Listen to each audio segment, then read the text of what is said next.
Welcome back to Just Chattin', and this is the series of videos we do on Thursday and Sunday evenings, strictly for entertainment.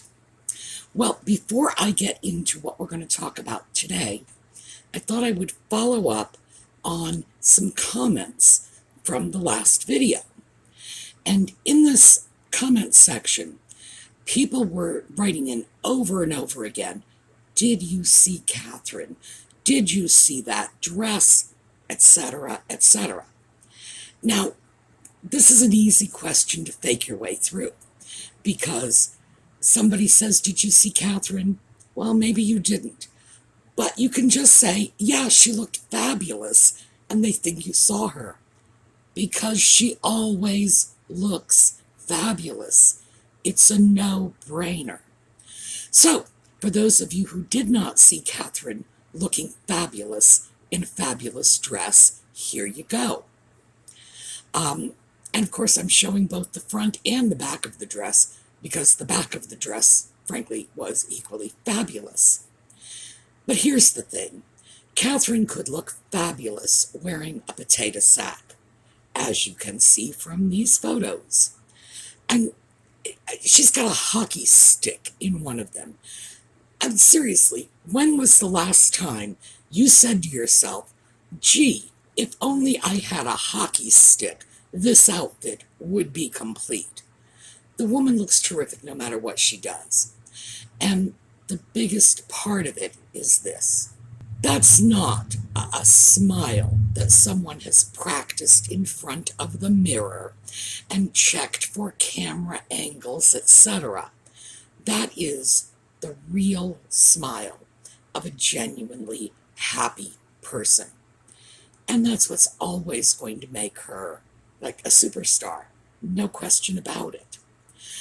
All right, so I wanted to deal with that because that is a perfect segue into what we're going to talk about when we come back.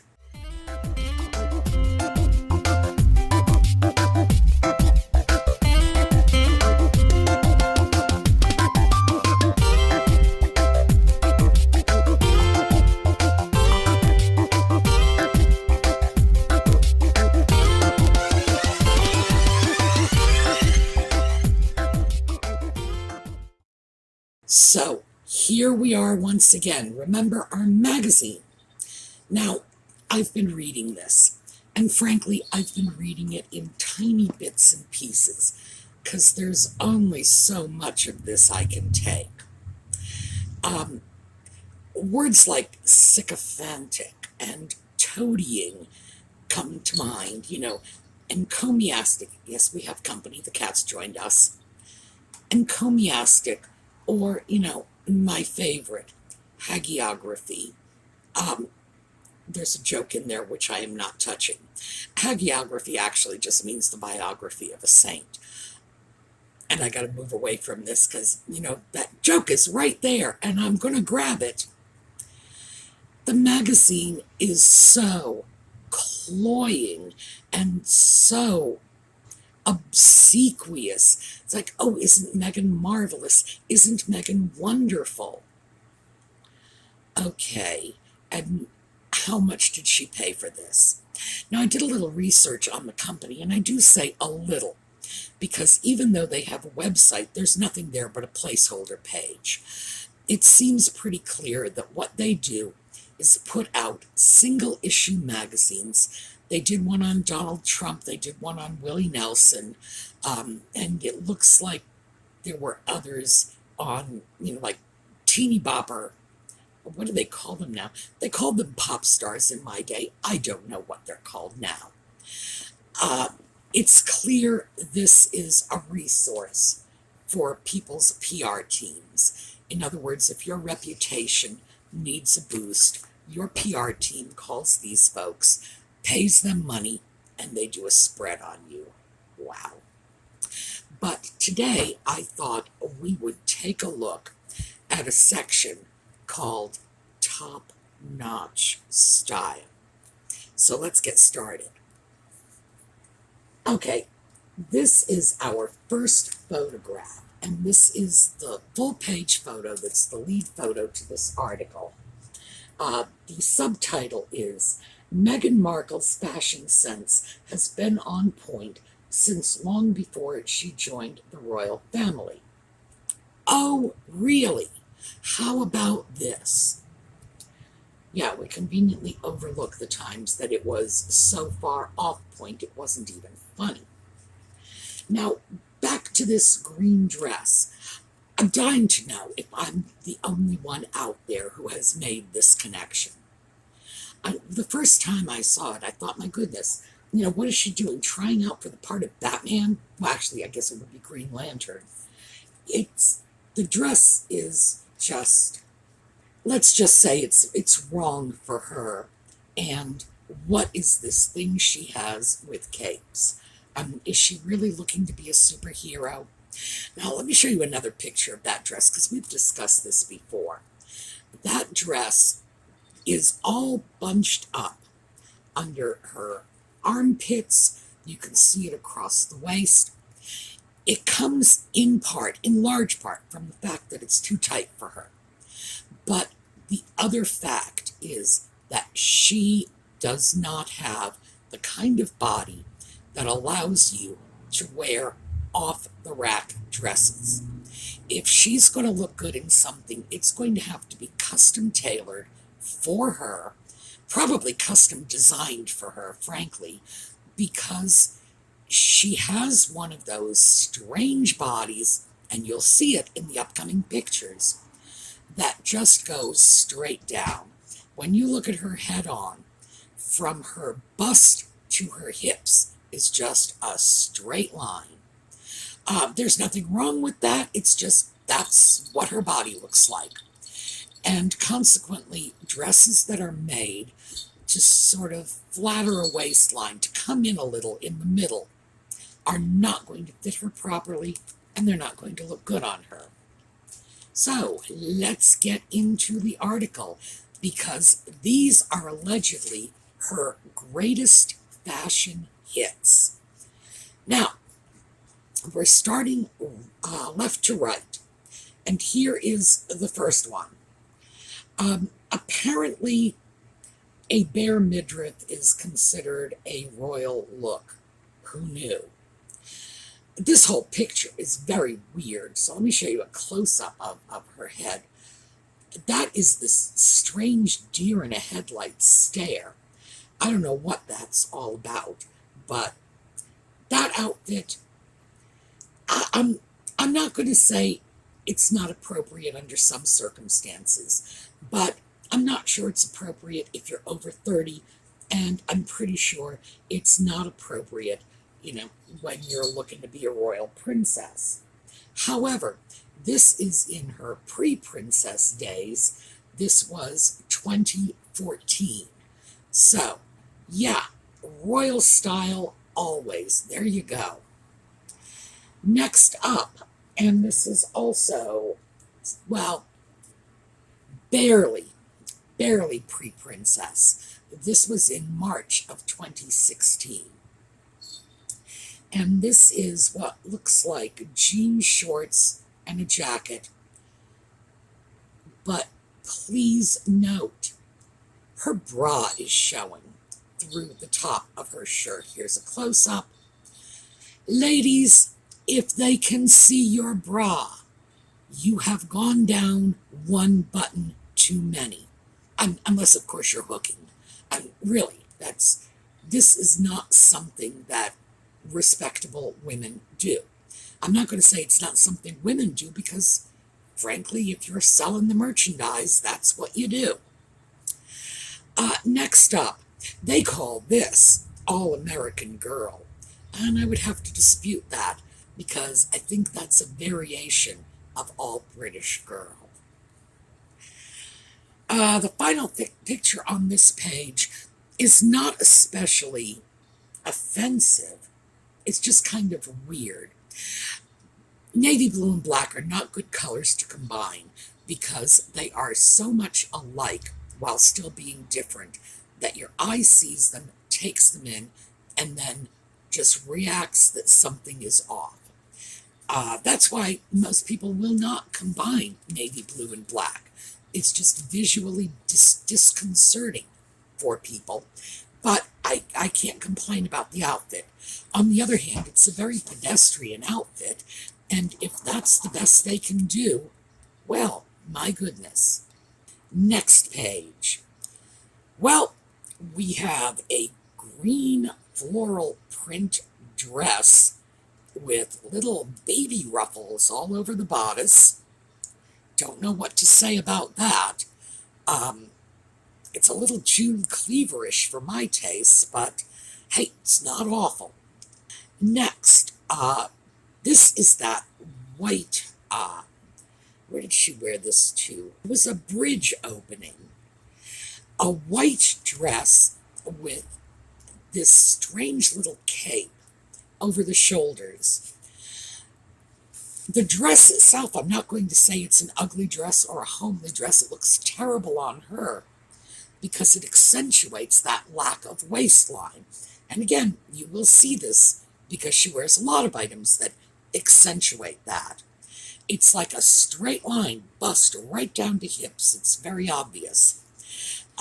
Also, I don't know how you can raise your arms, even in a normal way. I'm not talking about, hands up, this is a stick up or anything. Just move around in a normal way with that strange little tight-fitting capelet over your shoulders. The other dress, the one with the little flower lei, that she wore to Australia. I get the feeling she really doesn't like Australians very much because that is a bizarre fashion choice. Not only that, but now this is not in the magazine, but this is another one of her Australian fashion moments when she was wearing what is a rather pretty dress, but it's still got the price tag on it. So, gee, what does she have against Australia? The final dress here, and I really can't complain about that. It's solid color, drops to the floor. Yeah. It's got a cape. She likes capes. There's clearly the superhero thing she's got going on in her head. I'm not sure what that's all about, but you will see some capes here. The dress itself is not really problematic, but let's take a look. And this, again, is not from the magazine, this picture. See those earrings? Those are the what's popularly called the blood diamonds. And this was a gift from a Saudi prince. Now, the same Saudi prince, and the reason these diamonds are so criticized, is the same Saudi prince is alleged to be responsible for the murder of journalist Jamal Khashoggi. Now, you're probably thinking to yourself, okay, what's the big deal about that? Well, it's not just that he was a journalist, not just that he was killed for his journalistic activities. It's that he was Dodi Fayed's first cousin.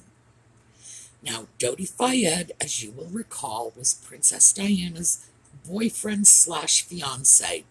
No one's really clear about whether or not they had a formal understanding. Apparently, they had an informal one. And he was the one who died with her in the car accident in Paris in '97. So here is Nutmeg, dangling from her ears this chandelier of diamonds given to her by the man who has allegedly murdered her husband's mother's fiance's cousin. Wow. What is all this talk about her and Harry adoring Diana, and she would wear that? Now, granted, it's possible she didn't know at the time she was given the diamonds, but she surely knows now, and she's not giving them back, is she? Next page. All right. This first outfit, they title it Taking Flight, and yeah, I can see that. This is just birds all over a dress. I guess if that's the sort of thing you like, that's the sort of thing you like. But I just, I find that weird. I don't know. That's probably the end of it. I find it weird. There are birds all over this thing. Um, Next up, of course, are the pregnancy pictures. The black dress, and of course, hands on the bump again. The black dress is, it at least has the virtue of being simple. By the way, that giant bump, she would have been 4 months pregnant when this picture was taken. Next up, another one with the giant belly. This one is at 5 months pregnant, and that is the biggest 5-month belly I've ever seen. Like, that includes people carrying multiples. Wow. As far as the clothes go, neither this black outfit or this sort of white and cream outfit are bad in any way. They're just not, they're not outstanding. This is not what you would expect of a fashion icon. The blue dress, and that's the final one on this page, yeah, that's a maternity dress. And that would have been at about 6 months pregnant. And I cut people a lot of slack when they wear muumuus when they're pregnant. Frankly, it's so much better than seeing, their panty lines through too tight clothing. All right, next page up. She likes this dress, this sort of trench coat dress. But once again, if you look at it, it's pulling. You can see where it's pulling, not just at the seams, but it's pulling at the buttons. It's gapping. And again, you see that straight up and down torso of hers. It is not a good look for someone who doesn't have a conspicuous waist. Next, we have the brown outfit. Now, I understand she got a lot of criticism for wearing brown. I do not know what the royal family has against brown. I do know that brown tests negatively with Europeans of a certain age, with European Jews, and with European Jews of, say, my parents' generation. Probably has to do with a likeness to Nazi uniforms. I don't know. That's just speculation on my part. Some people simply do not like or trust people wearing brown. I don't think that's why this outfit was criticized. I'm not sure why it was. All things considered, it seems like a perfectly normal, respectable outfit. It's not outlandish. She's not baring her belly, which, of course, she seems to like to do that. It's not gapping and puckering at the seams. So I think that one's okay. And the final one, I'm sorry, next to last one, because we do have the Oprah interview. This one was March 2020. It was one of the last public engagements she did before stepping down as a royal. And it's a nice, respectable dress. There are no blood diamonds. How nice. Finally, and this one is the final one, that's the dress from the Oprah interview. And of course, people say it looks like a bird pooed on that. And I kind of get that. But the look she was going for was absolutely Diana-ish. So, that, in a nutshell, is her iconic fashion moments. Now, as you can see, there's nothing really spectacular there. Obviously, nothing that would rival Kate in that gorgeous gold dress. But even aside from that, because it may not be fair to do a head-to-head comparison between Nutmeg and Catherine. Um, well, it's not fair at all. So I'm not going to do that. But there's nothing outstanding in this lineup of her great fashion. What I did read in the article was that she chooses her own clothing, puts her own outfits together, that this is not done for her, with apparently the exception of her wedding dress. So this explains why the clothing doesn't fit properly, why the styles don't flatter her. And actually, it's more than just don't flatter her. It's not flattering her is, for example, that brown outfit we saw. It does nothing for her one way or the other. But a lot of what she wears actually accentuates the worst parts of her. And that's unfortunate, because she is a pretty woman, and even her detractors will say she is a pretty woman. Now, they will point out a lot of plastic surgery got her that way, but I don't think anybody's prepared to say she's not pretty. Nevertheless, she does not have that 5'9", model body that Catherine has. So, in that situation, she needs to be a little more careful, but she's not. And we're not through yet, because now we have the hairdo.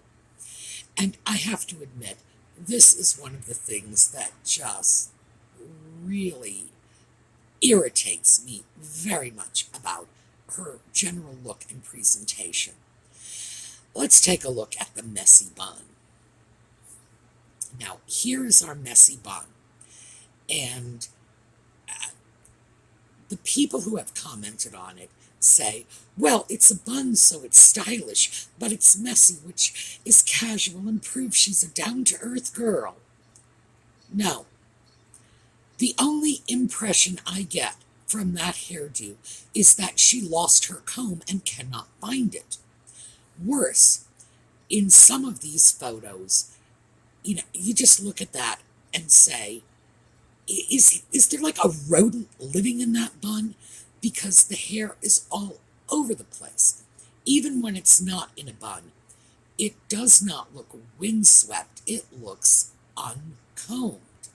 And who knows? If Lady Colin Campbell is to be believed, it is in fact actually the hair of 70 Turkish virgins. But regardless of whose head the hair grows on, it's not combed. I think the very least one can expect of a person representing their country, so I'm speaking on behalf of the British right now because she doesn't represent my country. She doesn't represent yours anymore. But this was at one time a British princess going to visit foreign heads of state, looking as if her hair hadn't been combed. It's just dreadful. So, as we conclude our show, let me just show you this picture, and this did come from the magazine, by the way. Clearly, I am not the only person who believes some sort of feral rodent is living in that bun, because we have a picture of brave Prince Harry attempting to catch and dispose of the creature. How bad does your hair have to be for your husband to have to wrangle it back into place? Okay, so that's pretty much our slideshow. We have a lot of material we've covered. What I would like you to take away from this is two things. What you've seen is what Nutmeg's public relations machine wants to put in front of you as her fashion triumphs. This is as good as it gets. So, when you start looking at this and you start hearing them say, oh, she's a fashion expert, well, this is her expertise. Not very impressive, is it? 2, the next time Nutmeg and Ginger go off on one of their all too familiar tirades about their poor dear Mummy Diana, hounded to death by the press, etc., etc. Oh, so beloved. Oh, so missed. Just remember whose earrings are dangling from Nutmeg's ears, because to me, that's horrific. Diana clearly loved Dodi Fayed. Who knows where their relationship would have gone in the future?